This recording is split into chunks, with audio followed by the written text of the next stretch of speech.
So am I audible to all of you? Good morning बच्चों. Good morning to all of you. Now as per the timing of your lecture you can always transform this good morning into good evening, maybe good afternoon, maybe good noon etc. right? So back to the class. बेटा हम लोग last day solid state chemistry में क्या पढ़ रहे थे? हमने packing fraction निकालना सीखा था. पैकिंग फ्रैक्शन क्या होता है? Packing fraction is the ratio of the volume of solid sphere to the total volume of the unit cell. ये निकालना सीखा था बेटा लास्ट डे हम लोगों ने. और मैं एक बार क्विक उसको रिवाइज करा देता हूँ तुम्हारे लिए, जो लास्ट डे हमने सीखा था वहाँ से. उसके हिसाब से packing fraction was the topic. पहले टॉपिक हेड लिख लेंगे. और हमारे पास गोल क्या था? What was the goal? Goal was to find out packing fraction in case of a simple cubic arrangement, in case of a face centered or body centered cubic arrangement, and the third is the packing fraction of a face centered cubic arrangement. And on top of this face एक और article करेंगे हम लोग packing fraction in case of hexagonal close pack arrangement. तो ये 3-4 बातें हमने करनी है बेटा. इसमें पहली बात मैं तुम्हारे साथ क्लास में डिस्कस कर चुका हूँ, how to calculate packing fraction in a simple cubic arrangement. Quick revision mode में जाएंगे, क्विक फास्ट रिवाइज करेंगे. तो before starting triggering of the study points for today, I would suggest 2-3-4-5 second के लिए आप आंखें बंद करेंगे, अपनी एनर्जीज़ को इकट्ठा करेंगे, accumulated energies, and now get back on the same platform as we were in the last class. We are on the same platform now. This is my presumption, and I hope you understand. We need to be at the same platform so that we can understand things which is shared from this side of our team. Understand all of you? तो बेटा अब packing fraction हमने last day किया था simple cubic का. एक बार quickly revise करोगे. सो revision mode में जाएंगे तो तुमसे मैं सबसे पहले पूछूंगा पैकिंग फ्रैक्शन का बेटा आपने डेफिनेशन क्या सीखा था? इसको आपने फाई से रिप्रेजेंट किया था, और डेफिनेशन जो सीखा था आपने mathematical, that was volume of solid sphere upon volume of unit cell. Is that perfectly okay with all of you? यही तो डेफिनेशन हमने सीखा था ना भाई लास्ट डे क्लास में. Packing fraction is a ratio of volume occupied by all the solid spheres present in a unit cell. Mostly we are dealing with cubic unit cell, तो मैं क्यूब के बारे में थोड़ा बायस्ड हो जाता हूँ. Cubic unit cell, and then what is the volume of that unit cell. और क्लैरिफाई करता हूँ एक एग्जांपल लेके जो लास्ट डे किया था हमने क्लास में. क्या एग्जांपल किया था बेटा? हमने पैकिंग फ्रैक्शन निकालना सीखा था. Packing fraction of a simple cubic arrangement, ये निकालना सीखा था. अब इसमें इंडल्ज करने से पहले तुम मुझे बताओगे सिंपल क्यूबिक अरेंजमेंट दिखता कैसा है? तो सिंपल क्यूबिक अरेंजमेंट सिंपल दिखता है. कैसा सिंपल? कौन सा बच्चा क्विकली बताएगा सिंपल का मतलब क्या हुआ यहाँ पे? सो पहले एक परफेक्ट क्यूब बनाने की कोशिश करेंगे, दो I am very imperfect in drawing a cube. और क्यूब बनाने के बाद बेटा इसके 8 कॉर्नर्स पे 8 स्फीयर्स को which are representing maybe ions, maybe atoms, maybe molecules etcetera. Ions, atoms, molecules को रिप्रेजेंट कर रहे हैं ये 8 spheres at the 8 corners of the cube. This is the arrangement which is referred as a simple cubic arrangement. I hope that makes a lot of sense with all of you. Understand all of you? इतनी बात समझ में आ रही बेटा. अब मुझे आप एक बात ये बताइए, अब हमें निकालना है इसका पैकिंग फ्रैक्शन. यहाँ आ जाए, इस स्पेस को यूज़ करूँगा मैं, क्विकली यूज़ करूँगा, क्विक फास्ट.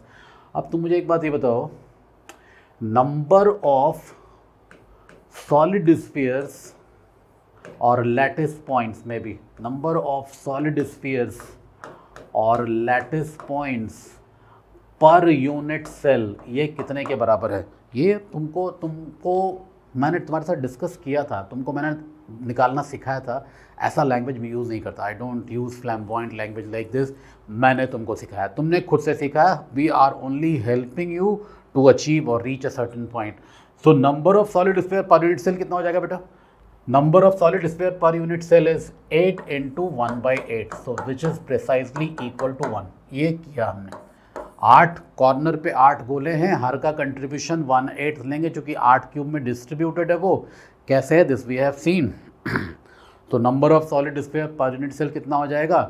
8 into 1/8 हो जाएगा. टीचर क्यों निकाला है अभी थोड़ी देर में समझ में आ जाएगा. इतनी बात समझ में आ गई. इसको आप सॉलिड स्टेट केमिस्ट्री के लैंग्वेज में बच्चे रैंक के नाम से बुलाते हैं. You call this rank. Perfectly fine. Rank निकाल लिया आपने. अब इसके बाद क्या? रैंक निकालने के बाद अब आपने निकालना है ए और आर में क्या रिलेशन है, a and r, where a is what, a is the so called edge length, ये इसका एज लेंथ है, और आर जो है रेडियस ऑफ स्फीयर है जो कॉर्नर पे बैठा है। तो आपको ये मैंने दिखाया था कि ये जो स्फीयर है और ये जो स्फीयर है कंप्लीटली एक दूसरे को टच करते हैं। जब ये दोनों एक दूसरे को टच करते हैं बेटा, तो ए और आर में रिलेशन क्या दिख रहा है आपको इस डायग्राम की मदद से। मैं कोई टेक्स्ट बुक का डायग्राम नहीं यूज़ कर रहा, मैं बिल्कुल रफ एम्पिरिकल डायग्राम हम लोग जो अपना खुद से सेल्फ ड्रॉ करते हैं उसको यूज़ कर रहा हूँ। तो कितना हो जाएगा, हम लोग प्रिसाइसली लिखेंगे A is equal to 2 times r, which is also equal to nearest neighbor distance. So nearest neighbor distance in terms of a is exactly edge length. ये भी हो गया सिंपल क्यूबिक अरेंजमेंट में।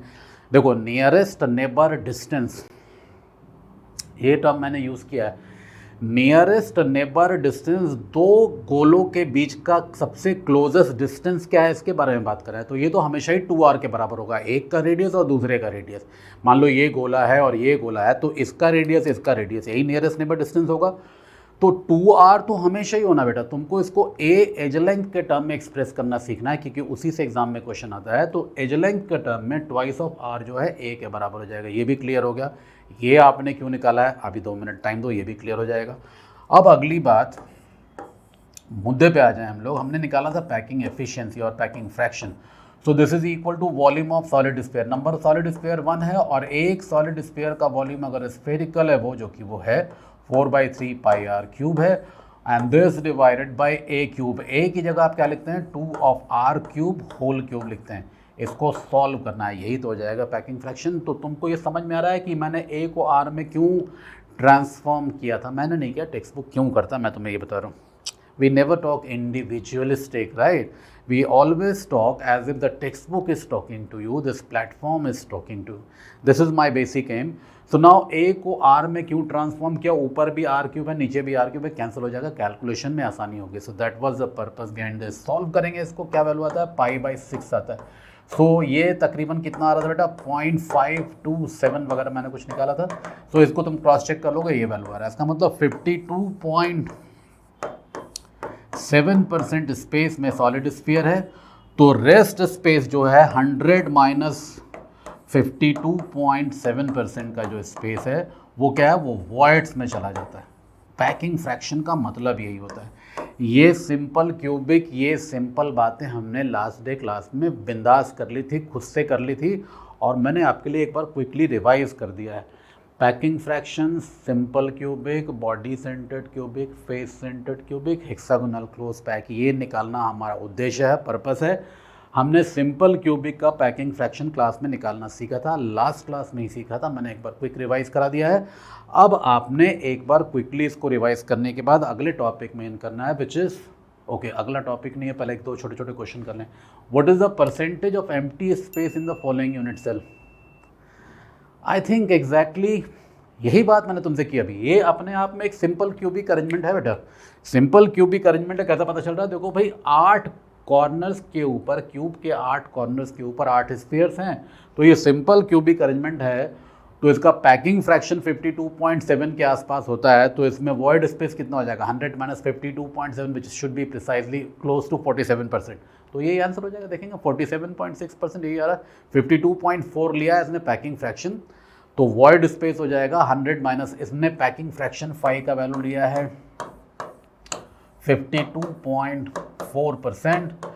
तो जो वॉइड स्पेस हो जाएगा, void space will be 100 minus 52.4 which comes out to be exactly 47.6%. This is how you need to solve this question. Maybe a 1 marker, maybe a 1 marker, 1 mark का question आएगा। अब इस concept को सीखना जरूरी है। क्यों सीखना जरूरी है, कुछ बच्चे, मेजॉरिटी, कुछ नहीं, मेजॉरिटी बच्चे जो एंट्रेंस एग्ज़ाम देते हैं, कौन से entrance exam, KVPY, NEET exam, JEE main, JEE advance, उसमें इसी कंसेप्ट के ऊपर अप्लाइड क्वेश्चन आता है। आई एम नॉट सेइंग यही आ जाएगा, डेटा पॉइंट चेंज कर देंगे, इसी कंसेप्ट के ऊपर बिल्ड अपॉन करके क्वेश्चन पूछते हैं। तुमको तैयारी उसी की करनी है, कुछ बच्चों को या बहुत सारे बच्चों को, हम लोग उसकी भी तैयारी कर रहे हैं साथ में। For which type of unit cell the edge length is equal to diameter of its constituent particle. अभी तुमने सीखा है edge length a is equal to क्या होता है, ट्वाइस ऑफ आर होता है। ट्वाइस ऑफ आर को ही तो डायमीटर बोलते हैं आप। तो ये किसके लिए होता है, यही तो सिंपल या प्रिमिटिव क्यूबिक के लिए होता है, तो यही तो आंसर हो जाएगा इसका, for which type of unit cell. So क्या आंसर बनाएंगे आप, इट इज द सिंपल और प्रिमिटिव क्यूबिक यूनिट सेल, जिसके लिए एज लेंथ का value diameter of constituent particle के बराबर हो जाएगा। Make sense? इतनी बात सारे बच्चों के समझ में आ रही है? जब इतनी बात समझ में आ रही है तो अब आप क्विकली कहाँ एंटर कर जाएंगे बेटा, अब आपने एंटर करना बॉडी सेंटर्ड क्यूबिक। तो ये बॉडी सेंटर्ड क्यूबिक का डायग्राम है, 3D डायग्राम, इसको ध्यान से समझोगे, करेंगे हम लोग खुद से सारा कुछ। स्पेस है, हाँ ये स्पेस है यहाँ पे। तुम ये देखो, ये कॉर्नर पे गोले हैं, तो there are 8 corners and then 1 is at the body centre, perfectly fine. अब इसके और अंदर घुस के जब इसका डायग्राम देखेंगे तो ये जो है बॉडी सेंटर का गोला है, और ये 8 कॉर्नर के 1 2 and then 3 4 and then 5 6 and then 7, और एक इसके पीछे छिपा हुआ 8th गोला जो इसके पीछे में दिख रहा था सारे बच्चों को। ये इसका ही पैकिंग एफिशिएंसी निकालना है। तो अब ये सब हम लोग खुद से करेंगे बेटा। अब आ जाइए, एक एक करके फास्ट करेंगे खुद से। तो निकालना क्या है, गोल क्या है हमारा, desired goal is calculation of, आराम से करेंगे, तसल्ली से, take your time, be comfortable, आराम से चीज़ों को समझ के लिखना है। Calculation of packing fraction of what, of body centred cubic ladder. Let us draw, start going now. So solution में इंटर कर जाएंगे इसके। Solution part is, let's draw a body centred cubic arrangement. First of all the body centred cubic arrangement is, quickly कोई बच्चा मुझे बता देगा body centred cubic arrangement क्या होता है, गोलों की पोजीशनिंग कहाँ पे होती है। So there are 8 spheres at 8 corners as usual, ritualistic talk, ये हमने पहले भी बात करी है। And then there is one sphere which is exclusively inside this cube, something like this. बड़ा नहीं है, ये हाईलाइट करने के लिए बनाया गया, सारे के सारे एक साइज के। बड़ा दिखाने का पर्पस ये कि तुमको मुझे ये दिखाना है कि ये जो गोले हैं यहाँ पे along the body diagonal they are touching each other, ये पर्पस था बेटा। सो ये है, ये सारे एक ही साइज के स्फीयर्स हैं। ये समझ में आ रही बात सब लोगों के। अब इमीडिएटली प्रोसेस स्टार्ट करेंगे। स्टेप 1 क्या लिखोगे तुम, कौन सा बच्चा बताएगा स्टेप 1 में क्या लिखना चाहिए? स्टेप 1 मुझे, मेरा ख्याल है हमें ये लिखना चाहिए, रैंक की वैल्यू क्या है teacher, rank is equal to what, number of spheres. Wonderful, number of spheres per unit cell, ये निकालना है टीचर। इसका वैल्यू कितना हो जाएगा, मेरा मानना है ये 8 × 1/8 तो हमेशा रहेगा, और +1 ऐड कर देंगे। जो बीच वाला गोला है ये किसी क्यूब के साथ शेयर नहीं हो रहा है। मेरी बात समझ में आ रही है? आई सेड जो बॉडी सेंटर के ऊपर गोला बैठा है इसकी शेयरिंग किसी के साथ नहीं हो रही है, तो वो एक्सक्लूसिव इसकी प्रॉपर्टी है, तो पूरा का पूरा ऐड हो जाएगा यहाँ पे। So number of spheres per unit cell is equal to 2। Wonderful, ये बात समझ आ गई आपके। नेक्स्ट पॉइंट, अब इसके अलावा और क्या, दूसरी बात ये, ए और आर में क्या इंटर रिलेशन है, ये भी तो जानना है हम लोगों को। तो अब तुम ये देखो, मैंने तुमको बताया था कि यहाँ पर A is equal to 2R लिखने की हिम्मत हम नहीं कर सकते। क्यों नहीं कर सकते? This diagram is sufficient proof.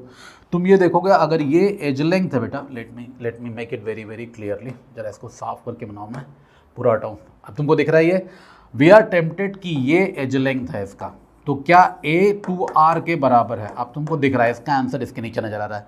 अगर ये एज लेंथ है तो क्या A को 2R के बराबर लिखेंगे? Absolutely not. Why? Because there are spaces in between, because of this body centred cubic sphere. ये दोनों एक दूसरे को कंप्लीटली टच नहीं कर रहे हैं, इनके बीच में गैप है यहाँ पे, this is a gap.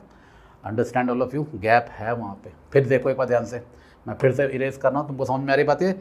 I was talking about this gap, can you see this gap, this is the gap we were talking.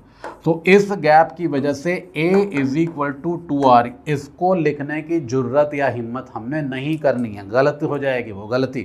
तो अब करेंगे क्या, यही मैंने तुम्हारे साथ डिस्कस करना था। तुमको ये देखना है अलोंग द बॉडी डायगोनल, मतलब कि ये R, ये बीच वाले गोले का 2R diameter, R and 2R और फिर से एक R, अंडरस्टैंड? ये पूरा का पूरा कितना हो गया, R plus 2r plus r, ये हो गया बेटा 4r and this should be equal to body diagonal.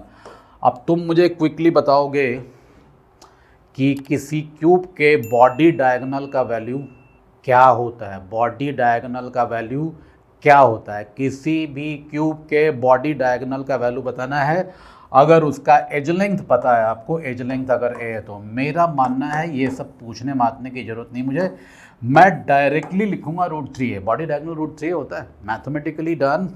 ये आपने बेसिक लेवल की ज्योमेट्री सीखी हुई है, अगर नहीं समझ में आ रहा तो वो अलग बात है, वो तुम मेरे से अलग से पूछोगे, बट ये बॉडी डायगोनल का वैल्यू हो गया। So 4r is equal to √3a।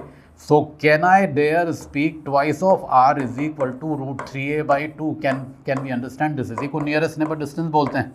ये एक मुद्दा हो गया। सो नियरेस्ट नेबर डिस्टेंस निकाल लिया हम लोगों ने। अब a और r में रिलेशन भी बाई प्रोडक्ट के तौर पे निकल गया। तो वापस चलेंगे, इतनी बातों को क्विकली दिखाइए अपने नोटबुक में, आप फटाफट पास दिखाएंगे। मैं एक बार रिवाइज करा रहा हूँ। मैंने कहा ये इस 1/8 क्यूब का रेडियस, ये पूरे होलिस्टिक पूरे क्यूब का 2 टाइम्स रेडियस, और देन इज 1/8 क्यूब का radius r plus 2r plus r which is virtually equal to r plus 2r plus r is 4r which has to be equal to the body diagonal which is √3a। Body diagonal का value √3a होता है। तो इन दोनों को correlate करके आगे बढ़ जाएंगे, we will get the nearest neighbour distance. और एक और काम, जो एक तीर से दो निशाने लग गए हमारे, हमने r और a में रिलेशन भी निकाल लिया बेटा, वंडरफुल। तो अब चलेंगे अपने बेसिक शीट पे, जो काम हम लोग कर रहे थे वापस आ जाए। हम लोग यहाँ थे। तो a और r में रिलेशन क्या लिखेंगे? √3a is equal to what? Is equal to 4r such that a is equal to 4r upon √3। Call this next point which is important. तुम चाहोगे मैं इस डायग्राम में भी तुमको दिखा दूंगा, दिखाने की जरूरत नहीं पड़नी चाहिए, बट लेट मी ट्राई। मैंने कहा ये r ब्लू कलर, ये 2r, understand all of you, and then ये r। सो ये मिला के कितना हो गया बेटा? ये हो गया r, और ये हो गया 2r, और ये हो गया r, तो ये हो गया 4r and this 4r is equal to body diagonal which is √3a। मैंने यही लिखा है यहाँ पे, बार बार लिख रहा हूँ जिससे तुमको बात बिल्कुल क्लियरली समझ में आ जाए।